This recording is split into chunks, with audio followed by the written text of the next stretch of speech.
నందిగామ ప్రత్యేక మేనిఫెస్టోను ఎమ్మెల్సీ అరుణ్ కుమార్ విడుదల చేశారు. గెలిచాక నియోజకవర్గంలో చేయబోయే అభివృద్ధి గురించి వివరించారు. ఇప్పటికే ప్రభుత్వం నుంచి మంజూరు చేయించిన నిధులు, పనులను ఎలా పూర్తి చేస్తామో మేనిఫెస్టోలో పెట్టామని అరుణ్ కుమార్ పేర్కొన్నారు. గ్రామాల్లో జరిగిన అభివృద్ధి, సంక్షేమం గురించి వివరిస్తూ ప్రజల్లో తిరుగుతున్నామని చెప్పారు. పక్కా ప్రణాళికతో అభివృద్ధి చేస్తామని హామీ ఇచ్చారు.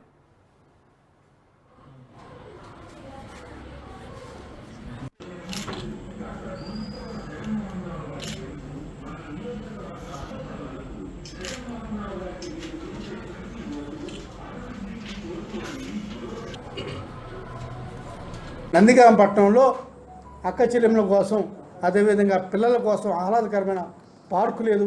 అటువంటి పార్కుని నందిగామ పట్టణంలో వచ్చే 5 సంవత్సరాల్లోనే ఏర్పాటు చేయబోతున్నాం. అదేవిధంగా నందిగామలో క్రీడా మైదానాన్ని, మినీ స్టేడియంని ఏర్పాటు చేయబోతున్నాం. అదేవిధంగా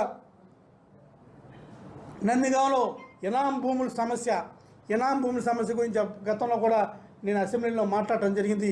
ఈ ఇనాం భూముల సమస్యను, అదేవిధంగా 22A పరిధిలో ఉన్న భూముల్ని నిషేధిత జాబితాలోంచి తొలగించే విధంగా చర్యలు తీసుకుంటున్నాం.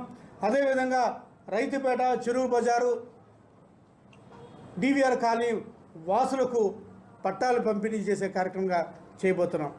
ఇక నందిగామలో నిరుద్యోగ యువతకు పర్మనెంట్గా రాష్ట్ర ప్రభుత్వం చేత నందిగామలో Ambedkar study circle free coaching సెంటర్ని ఏర్పాటు చేయబోతున్నాం.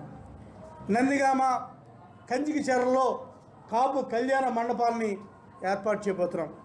నందిగామలో ఏదైతే వినాయక నిమజ్జనాల కోసం కార్తీక మాస పూజలు చేసుకోవడానికి కీసరలో ఏదైతే కీసర వెళ్ళి చేసి ఇబ్బంది పడుతున్నారో, ఆ కీసర వెళ్ళటానికి, ఆ కీసరకి ఒక ఘాట్ని ఏర్పాటు చేసి